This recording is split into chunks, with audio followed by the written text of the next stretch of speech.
여러분, 신앙은 자라나야 합니다. 땅에 심겨진 씨앗이 어느 틈에 우미 트고 또 자라나는 것처럼 우리 신앙도 그렇게 자라나야 합니다. 그런데 수십 년 교회 다니고 신앙생활 오래 했다고 말하면서도 뭔가 예수님 닮은 구석이 별로 보이지 않는 그런 그리스도인들이 오늘날 의외로 많습니다. 어떻게 보면 잘못 믿어서 그런 것이고요. 주님과의 교제가 그 신앙생활 가운데 많지 않았기 때문에 그런 모습이 있다고 볼 수 있겠습니다. 그저 내 열심, 내 의로 신앙했거나 또 주님 앞에 뭔가 인정받고 보상받으려는 그런 마음으로 주님께 충성했는지도 모르겠습니다. 이 모습은 마치 지난 주일에 우리가 나눴던 것처럼 마태복음 7장에 나오는 주여 주여 하는 그런 사람들일 수가 있습니다. 그 지례로 신앙생활하는 그런 사람들의 모습 말입니다.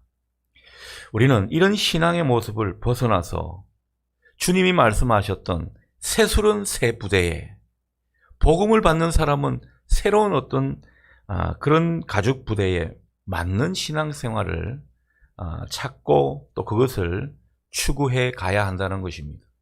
이를 위해서는 뭔가 내가 옛 부대에 신앙생활하는 것 같으면 과감하게 변화가 있어야 합니다.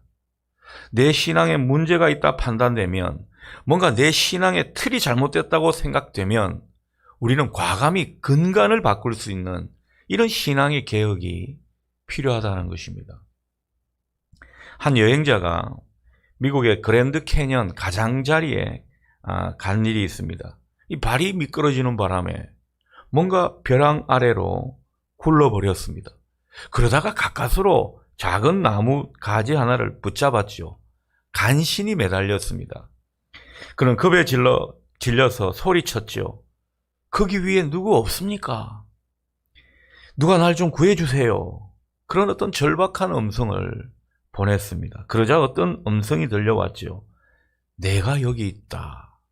주 너의 하나님이다. 이런 음성이 들려오는 겁니다. 오 주님이 거기 계신다면 정말 기쁘기 거지없습니다. 이런 말을 하자 이내 또 이런 말을 전하죠. 내가 구해주마. 그런데 그 전에 내가 한 가지 물어보겠다. 넌 나를 믿느냐? 주님, 제가 확실히 믿습니다. 주님, 저는 매주일 교회를 나갈 뿐만 아니라 새벽 기도에도 나갑니다.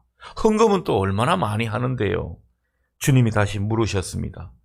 네가 정말로 날 믿느냐? 예, 믿고 말고요. 제가 얼마나 주님을 잘 믿는데요. 그렇게 말합니다. 마지막으로 주님이 말씀하시죠. 좋다. 그렇다면 네가 붙들고 있는 그 나뭇가지에서 네 손을 떼거라. 그러나 이 주님의 음성에도 불구하고 한참 동안 아무 말이 없었습니다. 그러다가 이 사람 절규하며 부르짖습니다. 거기 위에 누구 다른 사람 없습니까? 여러분, 우리 신앙은요, 때로는 결단이 필요하다는 겁니다. 모험을 해야 된다는 거죠. 내가 이 양자택일에서 뭔가를 과감하게 결단할 수 있는 이런 모습이 때로는 우리 신앙의 여정 가운데서도 필요하다는 겁니다. 옛 부대의 모습으로 신앙하던 그간의 모습에서 새 부대에 맞는 주님께서 영생의 삶을 살라고 하시는 그런 모습으로 우리 신앙의 축이, 근간이 바뀌어야 한다는 거죠. 어제 말씀처럼 주님 안에서 주님과 교제하는 그런 삶을 통해 참된 믿음을 가지는 그런 모습으로 변화되어야 한다는 거죠. 예전에 내 신앙이, 기존의 내 신앙이 뭔가 좀 잘못된 것 같은데, 이 패턴이 이래서는 안 되는 것 같은데 알면서도 거기 눌러 앉아서는 안 된다는 것입니다. 주님은 우리에게 새 사람의 모습답게 영생의 삶을 살라, 그 말씀을 우리에게 하시는 것이죠. 이것은 쉽게 말해서 주님의 마음으로 우리가 세상을 살아가고 주님의 성품이 내 삶 속에 자꾸 열매를 맺게 하는 이런 모습을 우리에게 도전하고 있는지도 모르겠습니다. 그런데 우리는 어떻게 보면 주저주저하면서 거기 위에 다른 분 없습니까? 이렇게 외치면서 예전 신앙을 고집하고 있는지도 모르겠습니다. 우리가 이런 기로에 있더라는 거죠. 문제는 우리가 예전 신앙의 모습, 뭔가 거칠에 치중하는 그런 신앙의 모습을 고수하다 보면 우리는 영적으로 자라나지 않는다는 것입니다. 자라날 수가 없습니다. 우리 신앙 인격이 달라지지 않고요. 우리 안에서 주님의 향기가 풍겨나지 않더라는 것입니다. 뭔가 주님 닮은 구석이 내한테서 보이지 않는 그런 신앙의 모습으로 우리가 살아가더라는 거죠. 그래서 오늘 우리가 다시 한번 이 구원의 의미를 생각하면서 우리 믿음은 어떻게 하면 자랄 수 있는가? 이것을 우리가 생각해 보고자 합니다. 먼저 요한복음 3장 16절 하반절에서 17절 말씀을 보겠습니다. 이는 그를 믿는 자마다 멸망하지 않고 영생을 얻게 하려 하심이라. 하나님이 그 아들을 세상에 보내신 것은 세상을 심판하려 하심이 아니요 그로 말미암아 세상이 구원을 받게 하려 하심이라. 아멘. 자, 이 말씀을 보면요, 우리가 한 가지 특이한 점을 발견할 수가 있습니다. 믿음으로 영생을 얻는 것, 그리고 구원을 받는 것이 거의 동일한 의미로 사용되는 것을 볼 수가 있습니다. 즉, 본문에서는 구원과 영생이 같은 의미라는 것이죠. 굳이 뉘앙스를 나누자면 구원은 우리가 믿어서 하늘나라, 하나님 안에 들어가는 것이라고 할 수 있습니다. 영생이란 우리의 믿음의 결과로 의롭게 되어서 하나님 안에서 또 하나님 나라에서 사는 것, 거기에 조금 더 초점을 맞추고 있다, 그렇게 생각하면 되겠습니다. 그러나 크게 보면 이게 두 가지가 다 하나라는 거죠. 우리는 분명 예수 그리스도를 믿고 하나님 나라에 들어와 사는 인생이 되었습니다. 그게 예수 그리스도를 믿고 예수 그리스도를 주님으로 영접한 사람의 모습이라는 거죠. 그래서 예수님을 믿는 이후로부터는 우리가 하나님 안에서 사는 존재, 하늘나라에서 사는 존재, 그 존재가 시작이 된 것입니다. 하나님께서 그 다음부터는 우리 인생을 책임지시고 다스리시고 또 하나님의 그 복과 생명을 우리 가운데 제공하게 해주셔서 우리가 그것을 누리는 인생이 된 것입니다. 그래서 우리는 하나님 안에서 그 하나님 나라 속에서 풍성한 삶을 누릴 수가 있는 것입니다. 이런 비슷한 말씀을 우리가 어제 확인했죠. 로마서 5장 1절 말씀입니다. 이 말씀이 의미하는 바를 다시 한번 새기면 그런 거죠. 우리가 믿음으로 의롭게 되었고 주님과 더불어 살게 되었다라는 것입니다. 그래서 화평한 삶을 누리는 인생이 되었다라는 거죠. 우리가 하나님과 더불어 살고 화평한 삶을 살게 되니까 우리가 행복한 삶을 살 수 있는 것입니다.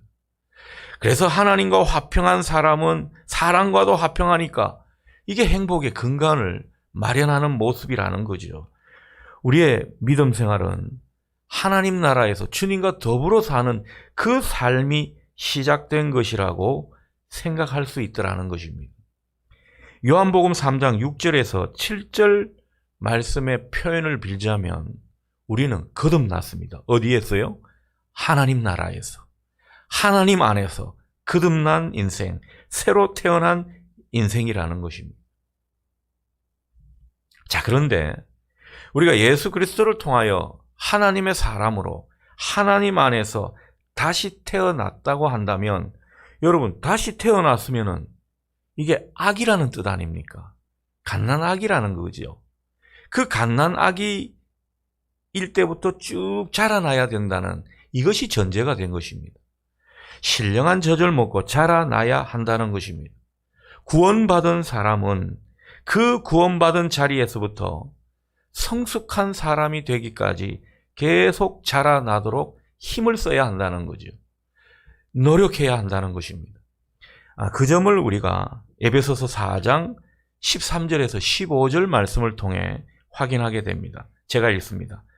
우리가 다 하나님의 아들을 믿는 것과 아는 일에 하나가 되어 온전한 사람을 이루어 그리스도의 장성한 분량이 충만한 데까지 이르리니 이는 우리가 이제부터 어린아이가 되지 아니하여 사람의 속임수와 간사한 유혹에 빠져 온갖 교훈의 풍조에 밀려 요동하지 않게 하려 함이라. 오직 사랑 안에서 참된 것을 하여 범사에 그에게까지 자랄지라.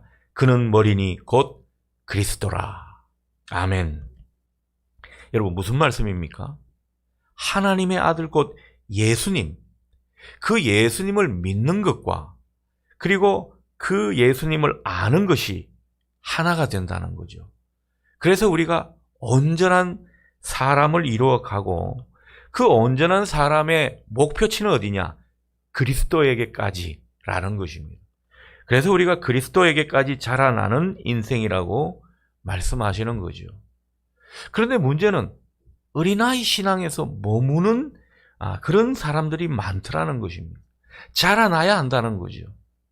어떻게 해서 자라난다고요? 오늘 말씀을 보면 주님을 믿는 것이 주님을 체험해서 아는 것과 동일하다는 것입니다. 자, 그렇다면 이 믿음이 자라나려면 어떻게 해야 됩니까? 주님을 체험해서 아는 지식이 자라나야 한다는 거죠. 주님을 우리가 경험해야 된다는 것입니다. 말씀으로 경험하고 또 여러 가지 영적인 체험을 통해서 주님을 경험해 가야 한다는 것입니다. 그 속에서 우리가 자라날 수 있더라는 거죠. 여러분, 우리가 말씀을 통해서 자라나지 않으면은 하나님께서 때로는 여러 가지 일을 벌이십니다. 그래서 때로는 고난도 주시고 연단의 그런 자리에 밀어 넣으시기도 하죠. 다양한 경로로 하나님을 체험하도록 하십니다. 그래서 깨닫게 하시는 거죠. 하나님 알도록 만들어 가신다는 겁니다. 그 아는 지식이 자라도록 우리를 여러 모양으로 이끌어 가시더라는 것입니다. 이를 위해서 15절 말씀은 특별히 어떻게 하면 자라는가에 대한 초점을 우리에게 더 분명히 말씀해 주죠. 15절 말씀은 어떤 내용입니까? 주님과의 사랑의 교제 가운데 참된 것, 곧 진리를 알고 진리를 행하는 이 모습을 통해서 우리 신앙은 자라난다. 이 점을 우리에게 가르쳐 주고 있습니다. 자, 그래서 중요한 것은 우리가 신앙이 자라고 믿음이 성숙해지는 이 모습에 우리 신앙의 목표를 두어야 한다는 것입니다. 때로는 이런 신앙으로 자라나지 않는 그런 그리스도인들에 대해서 주님은 경고를 하시고 도전을 주실 때가 있습니다. 히브리서 6장 1절 말씀이 그런 거지요. 왜 아직도 기독교의 초보적인 그런 신앙의 모습에서 멈춰 있느냐? 성숙한 모습으로, 성숙한 경지로 나아가라. 도전을 주는 거죠. 여러분, 성숙한 경지는 결국 어떤 것을 의미합니까? 우리가 알게 모르게 자꾸 주님의 모습이 우리 인생 가운데, 내 성품 가운데, 내 인격 가운데 나타나는 그런 모습일 겁니다. 그래서 우리가 자라나면 자랄수록, 성숙하면 성숙할수록 주님의 향기가 내 인생 가운데서 풍겨져 난다는 거죠. 그래서 같이 사는 사람, 같이 인생을 걸어가는 사람들이 저 사람 보고 나도 한번 예수님을 믿어볼까 하는 그런 마음이 일어날 수 있게끔 우리가 자라나야 한다는 것입니다. 여러분, 성숙하지 않는 신앙인은요, 자라는 굴레에 너무너무 갇혀 있습니다. 여러분, 이 아기들이 참 귀엽고 아름답고 그렇지만은 아기의 다른 속성은 또 무엇입니까? 치만 하는 게 아기입니다. 그렇지 않습니까? 막 밥 달라고 떼쓰고 젖 달라고 떼쓰고 얼마나 그냥 자기 것 하는 모습이 있는지 모릅니다. 여러분, 어린아이 신앙은 다른 게 아니라 자기 한계에 갇혀 사는 그런 옛사람의 모습이 많이 보이는 사람이라는 거죠. 그런데 이런 모습을 벗어버리고 정말 주님의 마음으로 그 존재가 새롭게 되어 간다면 다른 사람들을 향해서 더욱더 마음을 열고 다른 사람을 이해하고 헤아리는 그런 삶을 살게 되는 것입니다. 그게 점점 성숙한 모습으로 나아가는 모습 중에 하나라는 것이죠. 여러분, 정말 우리가 어린아이 신앙일 때는요, 나만 잘 되면 되는 것입니다. 나만 축복받으면 되고 다른 사람은 뭐 내가 신경 쓸 것도 없습니다. 그러니 공동체 정신이 별로 없는 거죠. 그런데 신앙이 점점 성숙해질수록 내 삶의 바운더리만 보는 것이 아니라 내 주위 사람들, 교회 공동체, 그리고 나라와 세계를 품을 수 있는 이런 어떤 내 마음의 그릇이 자꾸 확장되는 모습도 나타나더라는 거죠. 그래서 내 안에 머물던 사람이 점점 다른 사람을 받아들이고 너와 나, 우리라는 그런 어떤 생각을 하면서 살게 되더라는 거죠. 이게 성숙한 신앙입니다. 자, 그렇다면 우리가 어떻게 그런 성숙한 삶을 살 수가 있습니까? 제가 누차 말씀드리지만은 이 신앙의 세계, 기독교의 신비는요, 내 노력으로 되는 게 아닙니다. 내가 그런 신앙의 경지에 내 열심만으로 되는 게 아닙니다. 그래서 주님께서 오늘 주제의 말씀을 주신 거죠. 뭐죠? 주님과 함께 살라는 것입니다. 주님에게서 우리가 하나님의 영광을 봐야 되고 또 주님에게서 은혜와 진리를 공급받아야 한다는 것입니다. 자, 그런 의미에서 우리 요한복음 1장 14절 말씀을 다시 한번 같이 읽도록 하겠습니다. 말씀이 육신이 되어 우리 가운데 거하심에 우리가 그의 영광을 보니 아버지의 독생자의 영광이요 은혜와 진리가 충만하더라. 아멘. 예수님은 곧 하나님이십니다. 예수님이 우리 세상 가운데 오셔서 이 당신의 백성들과 교제하고 또 함께 사시는 이 모습을 위해 주님은 오셨다라는 것입니다. 오늘 이 구절 속에 거하심에라는 표현은요, 구약의 하나님을 연상케 합니다. 구약의 하나님이 이스라엘 백성들과 어떻게 함께 하셨죠? 그 이스라엘의 진이 있다면 그 중앙에 하나님께서 장막을 치셨죠. 회막이라고 합니다. 하나님께서 만나주시는 자리라는 그런 뜻이죠. 그 하나님의 장막을 쳤다라는 거죠. 그것은 하나님께서 이스라엘 백성들과 함께 사시기 위해서 장막을 두신 것입니다. 주님은 그런 이미지로 우리 가운데 오셨다라는 거죠. 주님이 오신 이유는 다른 게 아닙니다. 우리 인간들과 함께 사시려고 그렇게 오셨다라는 거죠. 이제 주님이 우리와 함께 사시지 않는 것 같죠? 주님은 가시고 주님의 영이 우리 가운데 오셨습니다. 그래서 우리는 혼자 사는 게 아니에요. 성령님과 더불어 살더라는 것입니다. 예수님의 영, 성령님이 우리 가운데 거하시더라는 것입니다. 그것이 신약 성경이 우리에게 가르쳐주는 진리라는 거죠. 주님이 우리 안에 거하시고 우리가 주님 안에 거하는 그런 인생을 예수 그리스도를 믿고 영접해서 그분과 함께 사는 인생 가운데 우리에게 그런 축복을 허락해 주셨다라는 거죠. 여러분, 영생의 삶은 주님과 더불어 살아가는 것입니다. 그것을 우리에게 말씀하는 거죠. 여러분, 주님과 더불어 살아가는데 오늘 말씀처럼 주님의 은혜를 공급받지 않겠습니까? 진리의 말씀을 주님은 먹여주신다는 거죠. 주님의 은혜를 계속 공급받고 또 우리가 진리의 말씀을 계속 먹어갈 때 우리는 자라게 돼 있습니다. 나무가 자랄 때 은혜의 진액이 자꾸 흘러들어오면 자라지 않습니까? 자라고 열매를 맺거든요. 우리 사람들도 자꾸 먹고 그래야지 자라나는 거 아니겠습니까? 그런 것을 성경이 은유하고 있더라는 거죠. 우리 믿음이 자라려면 주님과 교제하고 동행해 가면서 주님과 관계가 계속 깊어지는 그 모습 속에 은혜가 흘러들어오고 그리고 진리의 말씀이 더욱더 우리에게 영양분이 되더라는 것입니다. 자, 믿음은 이렇듯 주님과의 관계 속에서 발전해 가는 것입니다. 그것을 구약 성경 시편 1편에서 잘 보여주고 있습니다. 하나님 안에서 우리 성장이 어떻게 이루어지는지 보여주고 있더라는 거죠. 시편 1편의 말씀을 여러분 잘 아실 겁니다. 시냇가에 심은 나무가 철을 따라 열매를 맺는 그런 모습이죠. 시냇가에 심겨진 나무라고 성경이 표현하고 있습니다. 시냇가에 심겨진 나무가 철을 따라 열매를 맺고 잎사귀가 마르지 않는다 그러는데 어떻게 해서 그렇게 되는 것입니까? 다시 말해서 계절의 변화에 따라 잘 자라나고 열매를 맺으려면 시냇가에 심겨진 나무에게 뭐가 필요하다고 볼 수 있습니까? 여러분, 뭐가 필요하죠? 물입니다. 시냇가에 심겨졌기 때문에 얼마나 물이 잘 공급되는지 모른다는 거죠. 그래서 나무가 성장하고 열매를 맺는 것입니다.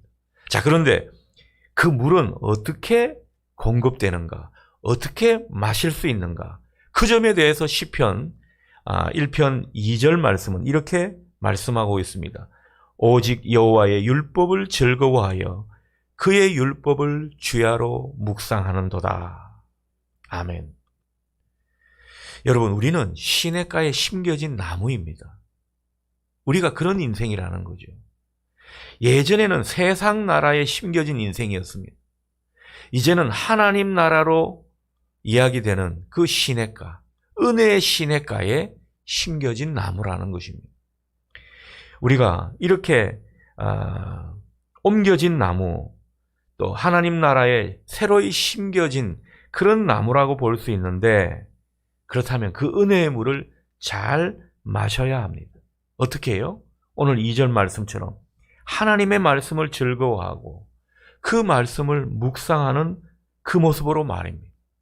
여기서 묵상 그러니까 뭐 큐티 또 뭐 여러 가지 생각할 수 있는데, 성경에서 말하는 묵상은요, 되새김질입니다. 내가 뭐 설교를 통해서 특별히 마음에 주신 말씀, 그걸 자꾸 곱씹는 거죠. 자꾸 되뇌이는 것입니다. 이게 묵상이라는 거죠. 그렇게 말씀을 즐거워하고 자꾸 되뇌이는 것, 그렇게 하다 보면 오늘 성경은요, 뭐 여호수아 1장에서도 말씀하다시피 그 길이 평탄하게 된다는 거죠. 그 길이 형통할 것이라고 약속해 주시는 것입니다. 그래서 우리가 말씀을 즐거워하고 말씀을 음미해 가는 그런 인생이 되면 자연적으로 은혜의 물을 마시는 그런 모습이 된다는 것입니다. 그러니 하나님께서 특별 훈련이라든가 하나님께서 특별한 어떤 연단의 코스로 우리를 자라게 하시는 경우가 많지가 않다라는 거죠. 여러분, 그렇지 않습니까? 이게 자기 주도 학습이 되는데 굳이 뭐 여러 가지 과외를 시킬 거 있겠습니까? 그런 것을 우리에게 말씀해 주고 있다라는 거죠. 사실 우리가 말씀을 깊이 있게 체험해 보지 못해서 그렇지, 정말 이 말씀을 통해서 은혜를 공급받고 그 말씀이 주는 의미가 너무너무 귀해서 때로는 성경이 표현하는 것처럼 야, 말씀이 이래 달구나, 이렇게 표현할 때가 있다라는 거죠. 아마 여기 계신 분들, 그런 표현하시는 분들 꽤나 있을 겁니다. 저도 뭐 한 번씩 말씀을 이제 전하는 사람으로 살다 보니까 뭐 이게 이제 일이 되면 때로는 힘겨울 때가 있지만은, 그러나 그런 것 하지 않고 정말 이 아침 묵상을 저도 제대로 하고 또 하나님과 깊은 교제 가운데 할 때는요, 말씀이 얼마나 단지 모르겠다는 거죠. 여러분, 이 은혜가 여러분 가운데 있기를 바랍니다. 우리가 이 말씀을 달다고 느끼면서 그렇게 그 말씀을 즐거워하는 이런 모습이 있을 때 하나님이 우리에게 뭘 더 원하시겠습니까? 예수님은 말씀이신 분인데 그 말씀이 육신으로 오셨다고 하는데, 그렇다면 그 말씀이 얼마나 중요한 것이겠습니까? 계시록 10장 10절에 보면 그런 말씀이 나오죠.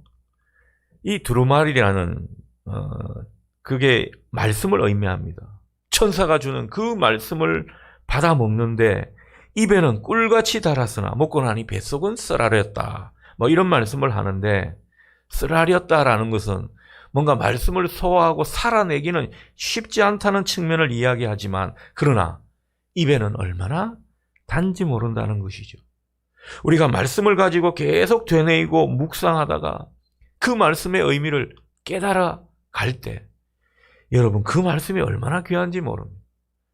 저도 설교 한 편 준비하기 위해서 때로는요, 많은 고뇌를 합니다. 이 말씀이 잡히지가 않거든요. 맥락이 없을 때가 있습니다. 어떨 때는 본문 선정도 거의 뭐 수요일 됐는데도 이게 본문 선정이 안 될 때가 있습니다. 하나님께서 얼마나 메마르게 하실 때가 있는지 모릅니다. 자, 그런 가운데 이 말씀의 줄기를 찾아서 하나님이 깨달음을 주실 때가 있는데요. 그때는 얼마나 기쁜지 모릅니다. 그렇게 해서 이제 설교 준비를 하면 그냥 일사천리로 쭉 되는 거. 여러분 아마 이재민은 모르실 겁니다. 여러분이 가족들한테 한번 설교를 준비해서 한번 해보시기 바랍니다. 제가 전한 말씀 가지고 여러분이 또 여러분의 언어로 말씀을 옮기면 되는 거죠. 그러면 얼마나 이 말씀이 단지 모른다는 거죠. 그만큼 귀하고 감동을 주고 깨달음을 주고 은혜를 받았다는 그런 뜻이 되겠죠. 그 말씀대로 살아보니 길이 열리고 문제가 해결되고 또 관계가 좋아지기라도 한다면 여러분 그 말씀이 우리에게 주는 의미는 사뭇 남다르지 않겠습니까? 그럴 때 우리가 말씀이 이렇게 귀하구나 달구나 그렇게 표현하게 되는 것이죠. 묵상하는 재미가 느껴지더라는 거죠. 어떤 청년이 그런 말을 전합니다. 자기가 말씀을 묵상하고 깨달으면서 여자친구하고 관계가 좋아졌다는 거예요. 그전에는 막 싸우기도 하고 역정을 내기도 했는데 이 말씀이 깨달아지고 그래서 이 자기를 되돌아보니까 자기의 부족한 점을 조금이나마 극복할 수 있어서 좋았다면서 그렇게 웃는 모습을 보게 됩니다. 아마 말씀이 달게 느껴지는 모습을 그런 식으로 표현한 것이겠죠. 시편 1장 1편 6절 말씀은 의인들의 길은 하나님께서 인정하시는 데 비해서 악인들의 길은 망한다 이렇게 말씀을 하고 있습니다. 의인과 악인의 차이를 분명히 해주고 있죠. 여러분 의인은 어떤 사람입니까? 하나님이 인정해 주시는 사람입니다. 하나님이 됐다고 그렇게 귀하게 여기는 사람이라는 거죠. 어떤 사람이요? 하나님의 말씀을 즐거워하고 묵상하는 사람들이라는 거죠. 이들은 하나님께서 알아주시니 은혜의 물을 계속 공급받게 해주시는 것입니다. 그래서 그 삶이 형통하고 믿음이 성장하는 그런 모습을 보게 됩니다. 여러분 정말 말씀이 귀해서 그래서 하나님이 인정하시는 그런 사람이 되어서 우리가 살아갈 때는 형통한 모습이 많습니다. 그래서 사업도 잘 되고 관계도 좋고 여러 가지가 참 좋습니다. 그런데 그러는 사람들도요. 어느 날 또 된다 싶으면 또 자기 힘으로 많이 하지 않습니까? 그래서 말씀을 먹는 재미도 없고 말씀이 주는 그 은혜의 맛도 잘 잊어버리게 되면 여지없이 또 여러 가지 풍파가 찾아오는 것을 보게 되는 것이죠. 그러니 우리가 어떻게 하라는 것입니까? 하나님과 계속 친밀한 관계를 나누면서 믿음을 성장시키기 위해서 말씀을 즐거이 먹으라는 거죠. 말씀을 깊이 있게 들어가는 이런 모습이 우리 가운데 필요하다는 것입니다. 말씀을 통해서 우리의 영적인 모습, 믿음은 자라나게 돼 있습니다. 여러분에게 이 은혜가 있기를 바랍니다. 자, 하나님 안에서 우리 믿음이 성장하려면요. 또 한 가지 축이 있죠. 바로 말씀과 함께 기도가 중요한 것입니다. 마가복음 1장 35절을 보게 되면 주님이 새벽에 기도하신 것을 알 수가 있습니다. 그런데 가만히 전후 문맥을 보면요. 사람들이 모일 때까지 주님이 기도하신 것을 볼 수 있습니다. 시간적으로 보면 상당한 시간을 주님께서 기도하셨습니다. 여러분, 주님께서 지금 사역을 앞두고 계시고 중요한 일을 앞두고 이런 기도를 드리셨습니다. 그리고 상당한 기도를 드렸다면 그저 내 소원만 이야기하고 내가 구할 것만 구하고 이런 모습은 아니셨을 겁니다. 주님의 기도의 모습은요. 내 일과 내 중요한 어떤 대사를 앞두고 그리고 여러 가지 관계를 두고 하나님과 의논하는 모습이었어요. 하나님이 사업을 하시는 분 같으면 하나님이 회장님입니다. 자기는 사장이다 치면은 그 회장님과 독대해서 뭔가 의논하고 상의하고 그 가운데 결정하는 이런 모습이었다라는 거죠. 지혜도 공급받고 능력도 공급받고 여러 가지 하나님의 귀한 것들을 공급받는 그런 시간이었음을 우리가 느낄 수가 있습니다. 여러분, 이런 시간이 있는 사람은요, 영적으로 자라날 수밖에 없죠. 이런 시간이 없으면 영적으로 자라날 수가 없다라는 것입니다. 하나님께서 지혜와 성령 충만을 공급해 주시니까 영적으로 성장하고 열매를 맺게 되는 것입니다. 제가 이 말씀을 준비하면서 저도 참 많이 찔렸습니다. 제가 과연 주님 앞에서 얼마나 의논하고 또 상의하고 문제를 해결하려 했던가. 한다고는 했죠. 명색이 그래도 목사인데.